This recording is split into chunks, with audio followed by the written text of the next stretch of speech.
Bueno, entonces sigamos. Entonces, eso, digamos que la ecuación de estado nos dice que del gas ideal P por B igual a nRT. Esto es lo que ustedes tienen que saber, ¿no? P por B es N R abajo R RT, no gas ideal, como R es una constante universal, no es que depende del gas, es una constante universal, tiene un valor fijo para todos los gases. Yo lo que puedo hacer es darme cuenta de lo siguiente, que entonces P por B dividido en T es igual a R. ¿Sí? Esta es una constante, nuevamente les digo, no es que depende del gas, ni depende de la temperatura, ni depende de nada, es una constante universal, es como la constante universal, la constante de G que aparece en la ecuación de Newton de gravitación. Es una constante universal, tiene un valor fijo. Pero no sé, ¿yo qué pasa? Si yo estudio, por ejemplo, el gas, en un gas ideal, en un cierto punto, por ejemplo, estudio acá, en este punto 1 y en este punto 2. En el punto 1 tengo, por ejemplo, presión 1, volumen 1, dividido, no sé, el número de moles, póngase que no cambia, la cantidad de materia no cambia, 1, lo voy a poner 1 igual, por T1. Es igual a R. Pero si lo estudio, no sé, lo llevo al sistema, por ejemplo, de alguna manera, no importa la forma, lo llevo hasta el punto 2, o sea, lo comprimo, lo expando, ingresa energía, o sale, no importa. En el punto 2 también vale esta ecuación, que P por B sobre NT es igual a R. Pero ahora con las índice 2, porque justamente es constante esto.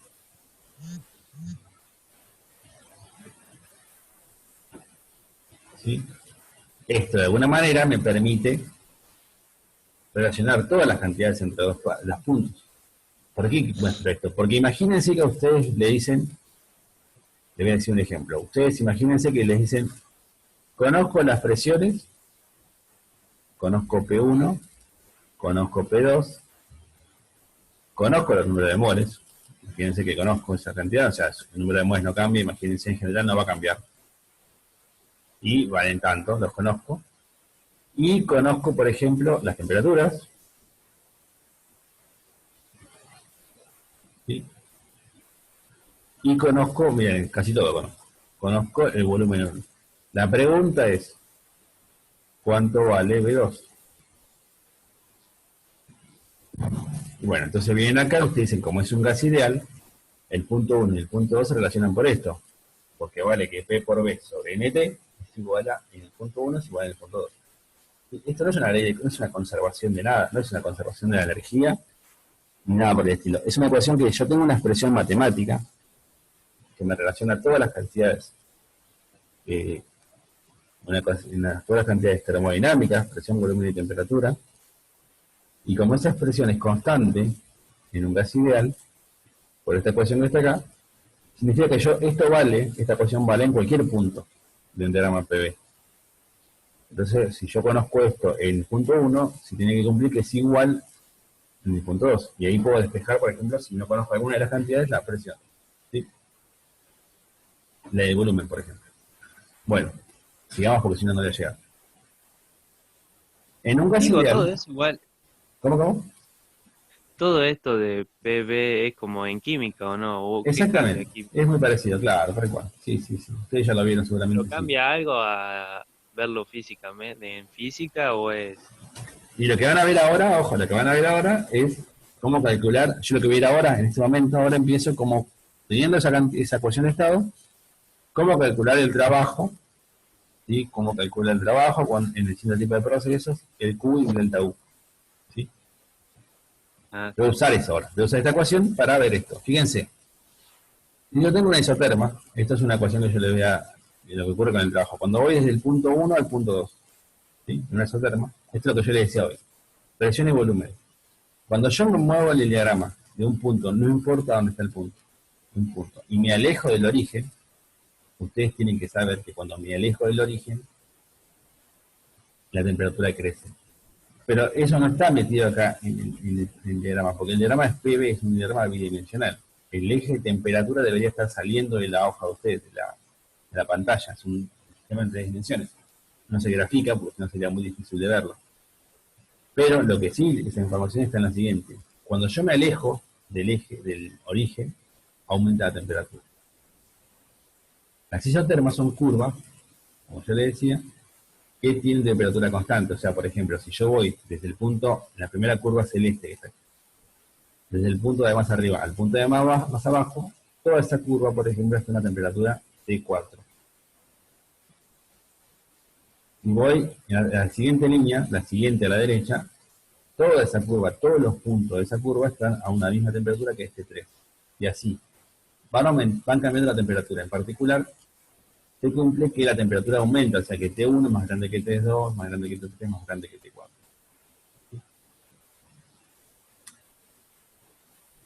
Tenemos definido el gas ideal, primer principio, ¿sí? Por ejemplo, otra información que yo no les voy a tengo que dar, me la tienen que creer esta porque no la puedo demostrar ahora, no hay tiempo, y es que en un gas ideal es posible calcular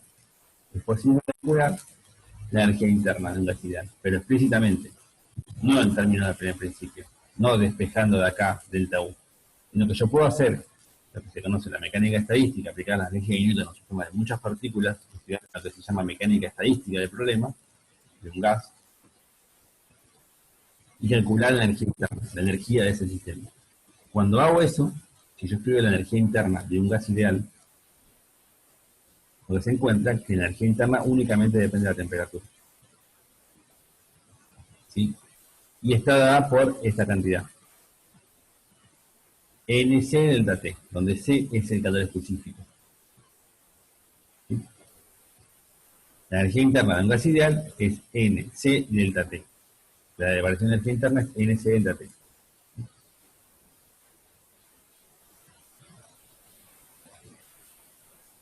Lo más importante de todo esto es que ustedes tienen que saber que en un gas ideal, no únicamente en un gas ideal,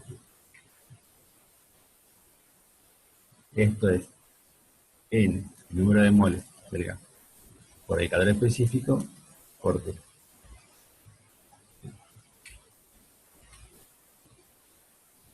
Con lo cual, cuando ustedes calculen la variación de energía interna entre dos puntos en un diagrama, el delta U básicamente es el número de moles, o sea, la cantidad de materia que yo tenga, por el calor específico, vamos a ver ahora cómo se calcula eso, por delta T. ¿Sí? Esto es en un gas ideal. Estoy aplicando todo lo que yo les presenté antes a un gas ideal. ¿Sí? Pero habíamos visto antes, ¿se acuerdan? Que el calor en un proceso, el proceso calor, lo podía escribir como la masa por el calor específico, por la diferencia de temperatura, o en términos de número de moles, Nc delta T. O sea que eso también vale acá. El Q en una sustancia, por diferencia de temperatura, aparece que esto es Nc delta T, pero no es necesariamente el mismo C. Ahora vamos a ver eso. Tenemos que ver esto, cómo es el calor específico en una sustancia en un gas ideal. Bueno, el tema es así. Imagínense que yo tengo dos isotermas, dos curvas, están a la misma temperatura, y voy desde el punto A al punto B o desde el punto A al punto C. Cuando voy desde el punto A al punto B, voy de una temperatura A, que es esta curva, a temperatura B, que es esta curva, con un proceso que es a volumen constante. Y cuando voy del punto A al punto C, lo hago a presión constante. Bueno, uno puede aplicar el primer principio, y tampoco me voy a detener en esta parte, pero puede determinar cuánto vale, o la relacionar, mejor dicho, lo que sería el calor específico. Este calor específico que aparece acá, no es independiente de la manera en que yo me mueva en el proceso. Va a depender si es, por ejemplo, a volumen constante o a presión constante. Bueno, y hay una forma de relacionarlo en un gas ideal, y les voy a tirar solamente el resultado. El calor específico, si yo me muevo a presión constante, que es C sub P, se puede escribir o se relaciona con el calor específico a volumen constante por N por R. En la capacidad calorífica. El calor específico de CP es igual a CB, o sea, CP es a presión constante, es CB, que es a volumen constante, más R. ¿Sí? Es la forma en que se relacionan los calores específicos. O sea, ¿por qué me desvié un cachito del tema? Porque cuando yo les dije a ustedes que es un gas ideal, la energía interna depende de la temperatura, este es el resultado, me falta todavía saber cuánto vale C en un gas ideal. Tengo que calcularlo. Bueno, C va a depender si me muevo a volumen constante o a presión constante. En particular, este es el resultado. Para un gas monoatómico, ¿ustedes saben lo que es un gas? Lo que quiere decir monoatómico, que básicamente tiene un solo átomo por molécula. O sea, las partículas que se mueven en el gas tienen un solo átomo. ¿Sí? Que sea un solo átomo quiere decir que los grados de libertad son, bueno, cierta característica. Eso implica que el calor específico a volumen constante para un gas monoatómico es 3 medios de R, es ese numerito. Si es diatómico, si son 2 átomos por molécula, es 5 medios de R. Y como yo dije que el CP es CB más R, uno puede determinar acá el calor específico a presión constante y le da estas cantidades. Esto básicamente lo que les quiero decir con esto es que en un gas ideal se conoce el calor específico. Se puede determinar dependiendo de qué tipo de gas. ¿Sí? Ahora veamos el trabajo. Ahí hablé de energía interna, del calor, y me falta ahora el trabajo. El trabajo efectuado por un gas ideal, existe integral. ¿Sí? Cuando es, por ejemplo, a volumen constante o a presión constante, es igual que antes, no importa si es un gas ideal o no. Porque las presiones son iguales. Las presiones son iguales. Ahora, ¿qué pasa cuando yo tengo un exotermo? Eso es una cantidad, es un tramo que va a aparecer mucho. Cuando va del punto A al punto B por un exotermo, o sea que se mantiene constante la temperatura. Entonces, como ustedes saben que es un gas ideal, ustedes van a la ecuación de estado de gas ideal y fijan acá, y dicen P por B es nRT. Menos un gas ideal, tengo P por B es nRT. Pero si estoy moviéndome en una isoterma, la temperatura es constante, porque es una isoterma por definición. R es constante, y si no cambia el número de moles, o sea, no cambia la masa del sistema, todo esto que está acá es constante. O sea que en una isoterma, básicamente, presión por volumen es constante. ¿Cuánto vale esa constante? Bueno, todo lo que está ahí, que yo puse, nRT, en una isoterma.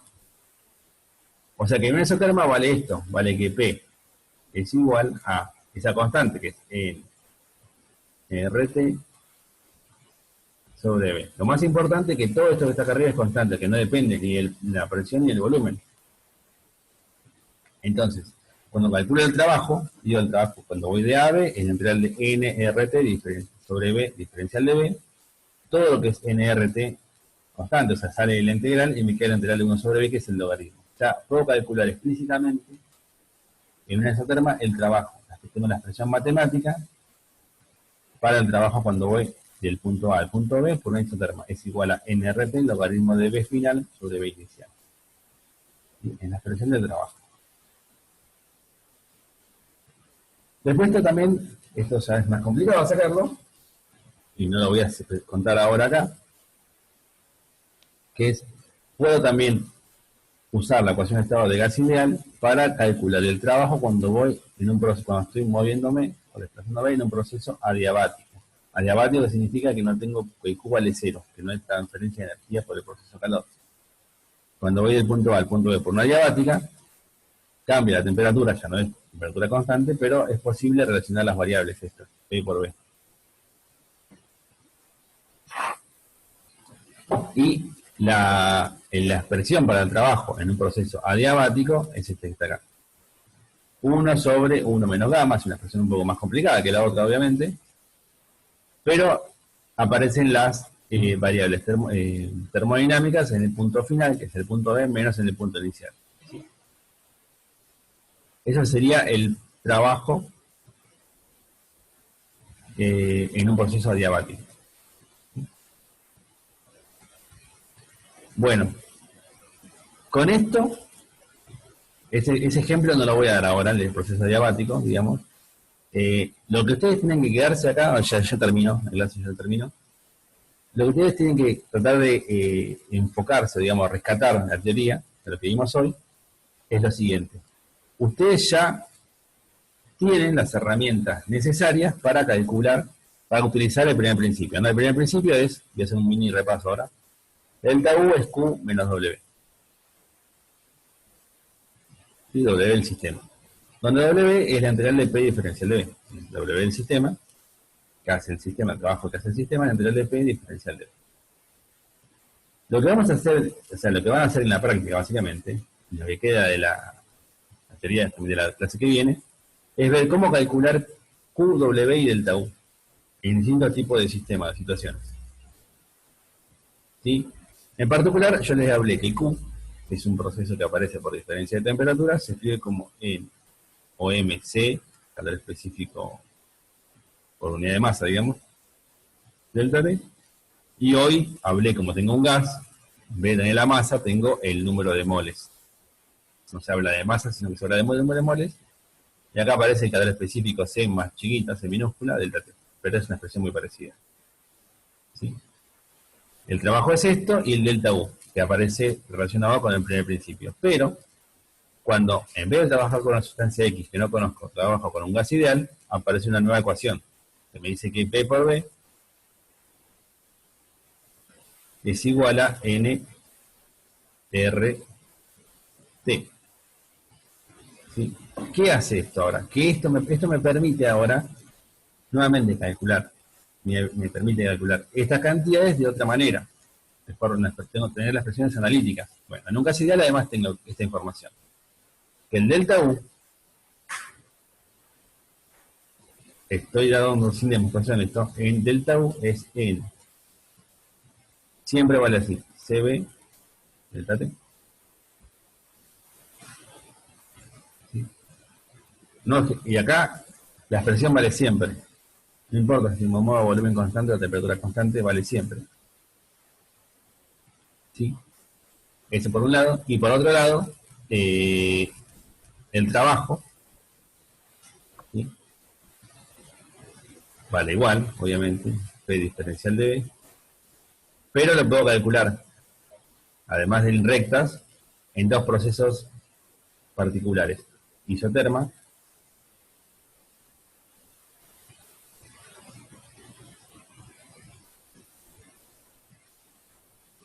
o adiabático.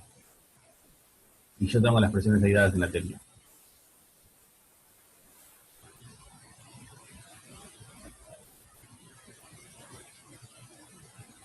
Pero lo que ustedes tienen que saber es que no hablé de muchas cosas más nuevas, digamos, muchas más cosas nuevas. Hablé obviamente de la sustancia que es el gas ideal, que tiene ciertas características que son importantes en cuanto al modelo se refiere, ¿sí? Pero esto únicamente lo que hace es agregar un poquito más, o extender un poquito más la situación y habilitarme para calcular estas cantidades en otro tipo de situaciones, en el cual conozco la expresión que me relaciona las distintas variables termodinámicas, P, B y T. ¿Sí? Bueno, esto otra vez de ciclo. Y una última cosa es, Cuando yo tengo un ciclo, y eso vamos a verlo en la clase que viene, uno puede hablar del rendimiento de un ciclo. ¿Sí? O sea, tengo un ciclo, lleva un proceso. Esto está relacionado, por ejemplo, con máquinas. Yo una máquina térmica, le entrego energía, realizo trabajo, por ejemplo, un motor de un auto, le entrego energía mediante una explosión, digamos, dentro de una cámara, que hace que se expanda, se contraiga el gas que está dentro, ¿sí? Y eso mueve, digamos, realiza trabajo mecánico, que mueve, por ejemplo, los pistones de un motor, ¿sí? Entonces hay intercambio de procesos, distintos tipos de procesos de transferencia de energía entre, por ejemplo, el motor y el exterior, ¿sí? Y uno lo que puedo hablar es, bueno, yo tengo un distinto tipo de procesos, distinto tipo de ciclos, puedo hablar del rendimiento o la eficiencia de un ciclo, ¿sí? ¿Cuál es mejor ciclo? Bueno, hay una manera de medir eso, de ver cuán eficiente, y es justamente a partir de la eficiencia de un ciclo. Por ejemplo, la eficiencia de un ciclo se calcula así: el trabajo neto dividido el calor absorbido. ¿Sí? Si, por ejemplo, yo le entrego cierta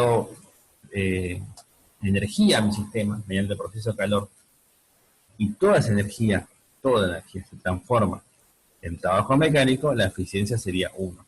Quiere decir que todo lo que yo le entrego de energía se transforma en trabajo. Eso sería lo ideal. En general no ocurre eso. En general la eficiencia siempre es menor que 1, porque parte de la energía se libera mediante calor, digamos, al exterior, mediante el proceso de calor, y no se puede reutilizar. ¿Sí? Pero básicamente la eficiencia es una manera de decirme cuál eficiente, justamente, cuán bueno es el ciclo que estoy calculando, estoy trabajando. Y bueno, eso, el ciclo se relaciona con las máquinas térmicas, que es lo que vamos a ver en la clase que viene. Bueno, no sé si tienen alguna pregunta. ¿Sí? Acuérdense, de acá lo que vamos a hacer de acá hasta el final es aplicar el primer principio. Calcular Q, W y delta U para distintos tipos de procesos o ciclos. A mí me quedó una duda de el signo de W. ¿A dónde? Que vos me quedé pensándolo y no te dije para cortar. Cuando va positivo o negativo. Claro, el trabajo decís vos. Sí, sí. El trabajo siempre es esto, siempre es integral de P y diferencial de B, así como está acá, porque es el trabajo del sistema. ¿Sí? Entonces, lo único que tenés que tener en cuenta, básicamente es, si por ejemplo es a presión constante, cuánto vale, como está acá, el delta B, cuál es el B final y el B inicial, y el signo te va a aparecer acá. Si el B final es más grande, el trabajo te va a quedar positivo. Si el volumen final, o sea, voy hacia la izquierda en vez de ir hacia la derecha, voy hacia la izquierda, el volumen final es más chico, el trabajo te va a quedar negativo. No es que el signo se lo tienen que poner ustedes, ¿sí? El signo aparece solo en el trabajo. ¿Está bien? Y por ejemplo, cuando voy a una isoterma, fíjate acá, este es el que tienen que saberse, pero a la perfección, esta expresión que está acá. En una isoterma vale NRT logaritmo de B final menos B inicial, sobre B inicial. Si el volumen final, P sub B, esta es la expresión general, no es que esta expresión vale cuando voy hacia la derecha. Esta es la general. Si lo recorro en este sentido, o sea, el B final es más grande, el volumen B es más grande que el B inicial, el logaritmo está en que el logaritmo, cuando el argumento del logaritmo, cuando esta cantidad, que es mayor que 1, obviamente, porque el B final es más grande que el B inicial, cuando esta cantidad es mayor que 1, el logaritmo es positivo. Pero, si yo, por ejemplo, voy en sentido contrario y ahora disminuyo el volumen, voy de B sub B a B sub A, acá, en la expresión que está acá, cuando lo reemplazan, esta cantidad es menor que 1. ¿Se entiende lo que quiere decir? Digamos, en la expresión que está ahí, el trabajo en el isoterma es N, R, T, logaritmo de B final, voy a poner así, B final sobre B inicial. Cuando B final es más claro, chico. si B final, sí, exactamente lo que digo, si B final es mayor que B inicial, cuando calcule el logaritmo de eso, le va a quedar positivo. ¿Por qué? Porque el logaritmo de un número más grande que 1 es positivo. Pero cuando el B final sea menor que el b inicial, les va a quedar el logaritmo de ese numerito, b final sobre b inicial, pero va a ser negativo, va a ser más chiquito que 1 el número acá dentro, el argumento, por esto que está acá. Le va a quedar automáticamente negativo, ¿sí? O sea, no tienen que poner ustedes un signo afuera. El signo le aparece solo. Claro, pero de la fórmula esa variación de U igual al calor más el trabajo sería, y depende de lo que te dé el trabajo. No, menos el trabajo, ojo, claro. Menos. Delta U. Sí. Si te da menos, se te haría más. Exactamente, claro, sí. La expresión nuevamente es, esta vale así. No es que si el trabajo es negativo o es positivo, no, es así. Y bueno, a veces el Q va a ser negativo, a veces positivo, el trabajo igual, a veces positivo. ¿Está bien? Eso no cambia. La ley es así, ¿está bien? Sí. Bueno, perfecto. Bueno, si no tienen más preguntas, en un rato siguen la práctica y Martina les va a contar algunos ejercicios, creo. Bueno, no sé, nos vemos entonces, nos vemos el jueves con la última teoría. ¿Y la semana que viene, Diego, va a ser repaso o...? Va a ser repaso. ¿Cómo va a ser? Va a ser repaso, yo les voy a mandar un mail. Vamos a tratar de, digamos, de reunirnos por ahí 8:30 por el Zoom. Y yo les voy a contar ejercicios de las prácticas en general. Por ahí del estilo de parciales que vamos de ejercicio de exámenes, digamos, ese estilo. Está bien. No, pues yo particularmente